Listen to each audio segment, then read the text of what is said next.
What if I told you that legendary film critic Gene Siskel had a secret? A private, carefully curated list of films he believed were simply too extraordinary for their fleeting moment in the spotlight. Tonight, we're unlocking that very file. We're talking about fearless works from the 1960s that Siskel practically waved like flares, urging us, the viewers, to look beyond the dazzling, distracting marquee glare.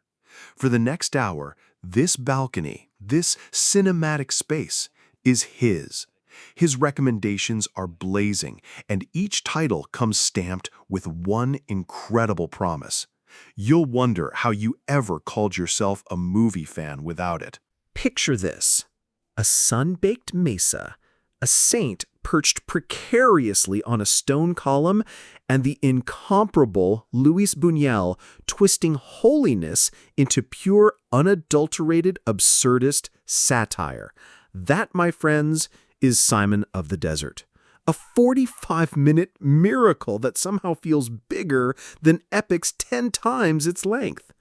Siskel absolutely raved about the way Buñuel slices and dices religion, temptation, and modern anxieties into these lean, surreal pieces, then ends on a beat club dance number so jarring, so out of left field, you'll laugh, gasp, and reevaluate your entire concept of faith in a single breath.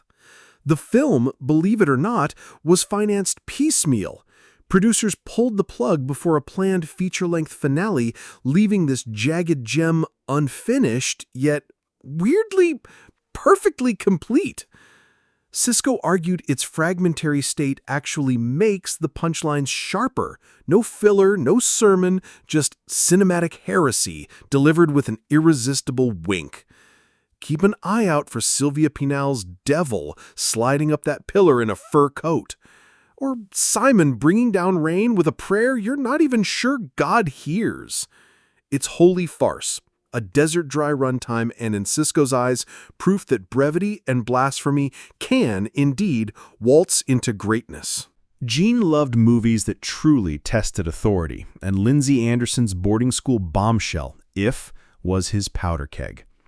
It starts as a familiar tale of prefects, punishments, and that very British stiff upper lip tradition, then slowly shifts from realist black and white to sudden bursts of color and outright revolution.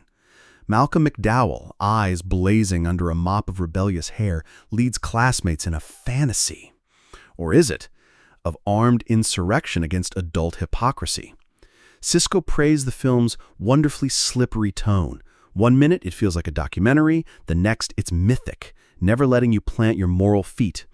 Released at the height of '68 protest fever, censors definitely winced, but Siskel called it the boldest anti-institution roar since Rebel Without a Cause. He pointed to Anderson's sheer audacity to treat fantasy and fact as equals because, as Siskel put it, that's how teenagers dream change. Cue the rooftop finale, gunfire over Latin hymns, blood splashing on mortarboards. It still jolts. Watch it and feel the spark that made Siskel grin like a co-conspirator. Imagine Anthony Perkins doing Norman Bates again, but this time he's charming, sympathetic, and dangerously smitten with Tuesday Weld's cheerleader from hell. Pretty Poison slipped past 1968 audiences who, sadly, mistook it for a cheap thriller. Siskel argued they missed a razor-sharp, noir-tinged satire on suburban conformity. Perkins plays Dennis, a parolee whose espionage fantasies collide with Weld's homicidal boredom. Together, they torch a lumber mill, drown authority figures, and smile like it's prom night. Siskel absolutely adored Weld's performance. Cotton candy innocence, hiding a shark's grin, he wrote, and lamented that Oscar voters couldn't see past the film's pulpy poister. Director Noel Black shoots small-town Massachusetts like it's a pastel trap, every diner booth and water tower ready to explode. Gene would clip reviews of Perkins's supposed career dead end and scribble, "Watch the movie." He knew time would vindicate this twisted love story, where madness is contagious, and the American dream burns beautifully after dark. Siskel treasured character studies, and Alan Arkin's silent John Singer may be one of cinema's quietest hurricanes. The Heart is a Lonely Hunter, adapted from Carson McCullers' novel, lands in a segregated southern town where Singer, deaf, mute, and profoundly gentle, becomes confidant to misfits yearning for connection. Siskel highlighted the film's refusal to sentimentalize disability.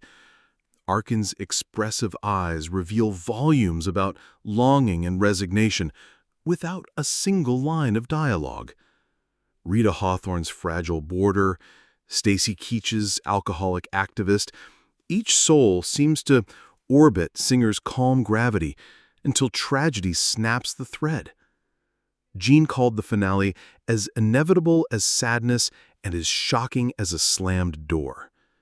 He championed Sondra Locke's breakout role as a restless teen, praising director Ellis Miller's naturalism, the cicada hums, the porch swing creaks, turning everyday sounds into a symphony Singer can't hear, but the audience feels vibrating under their skin.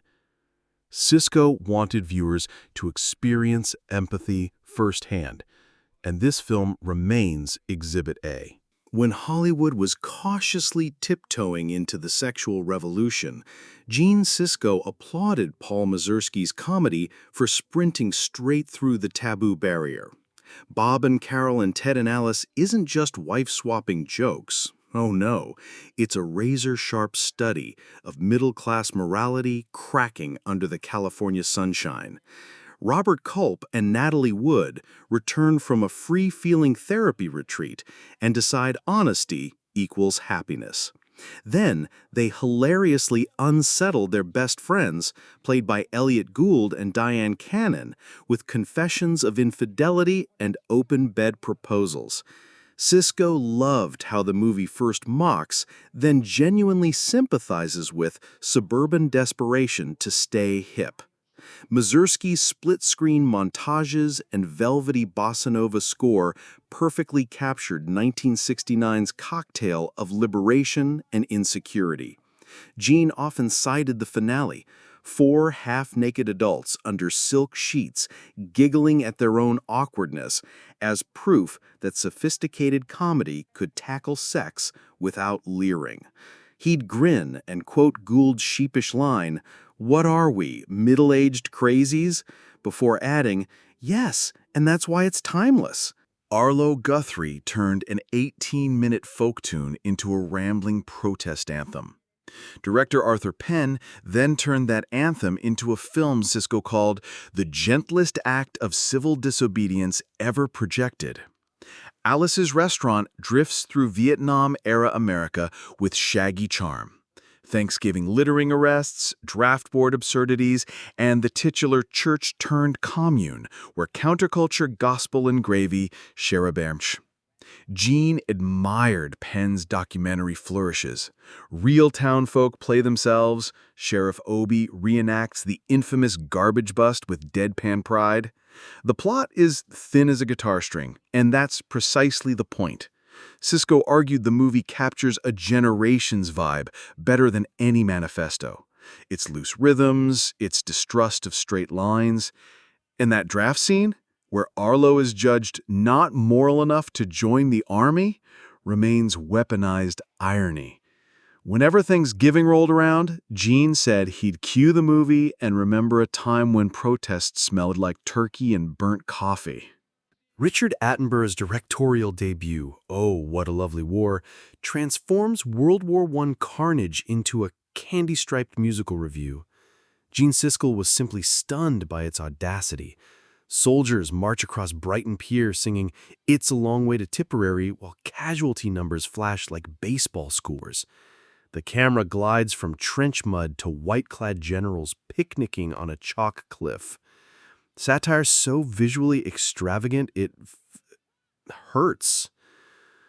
Gene defended the film against critics who found the tone flippant, insisting the high-kitsch spectacle intensifies the horror. Every melody is a tombstone, he wrote. The ensemble cast, John Gielgud, Maggie Smith, a dozen cameos, play war as vaudeville, each joke boomeranging back as body counts soar. The final shot, endless crosses sprouting on the South Downs hillside. Siskel said that image haunted him longer than any graphic gore because it sneaks up behind the laughter. Watch it and feel a brass band march you straight into disillusionment. A juggernaut everywhere but the U.S. box office, Costa Gavra's Z absolutely electrified Siskel.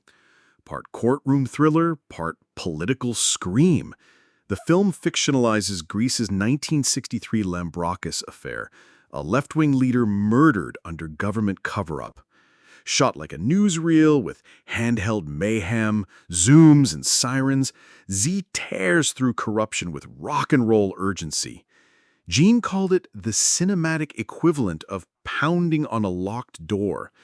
He admired Yves Montagn's stoic idealism, Jean-Louis Trintignant's corpse-pale magistrate pursuing truth, and Mikis Theodorikis' score, which throbs like protest chants. The censors in Athens banned it. Chicago audiences shrugged. That indifference drove Siskel crazy.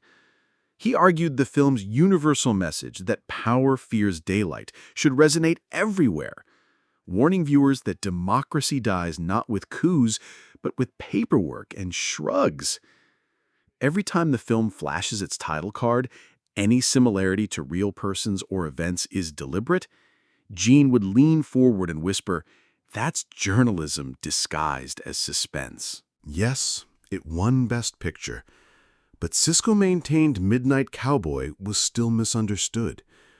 Filed under gritty novelty rather than human tragedy, Jon Voight's wide-eyed Joe Buck drifts from Texas to Times Square, clutching a cowboy fantasy of paid romance.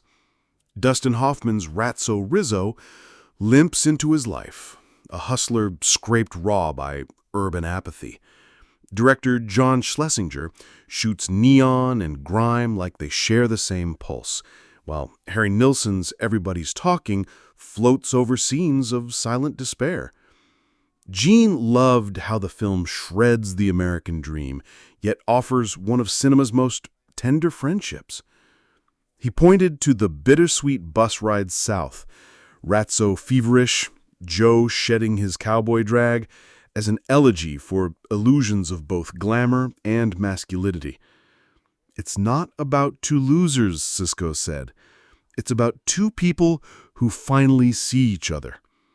He urged young critics to re-watch it and find the compassion hiding behind the X-rating label. Conversation as a cliffhanger. That's what hooked Siskel on Eric Rohmer's Winter White chamber drama.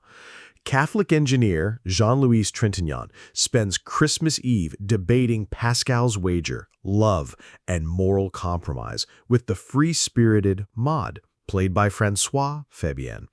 Snow piles outside. Tension thaws slowly by the fireplace. Nothing more happens. Yet Gene swore the film was as suspenseful as a ticking bomb, because the bomb is conscience. Rohmer's crystalline framing and long takes let silence sting. Each glance carries 10 pages of unspoken desire. American distributors feared subtitles and philosophy would scare audiences. Siskel countered that the film is gossip in high IQ clothing. Who wants whom? Why can't they admit it? And whether virtue is luck or choice. He insisted that listening to Maud's smoky laugh or Gene's nervous stammer is as thrilling as a car chase. By dawn, snow muffles footsteps, and Gene steps into a marriage he hopes is fate. So, there you have it. Gene Siskel's private collection of films too good for their own moment. Perhaps you've discovered a new favorite, or revisited an old one with fresh eyes. What's a film you think deserves to be on this kind of list?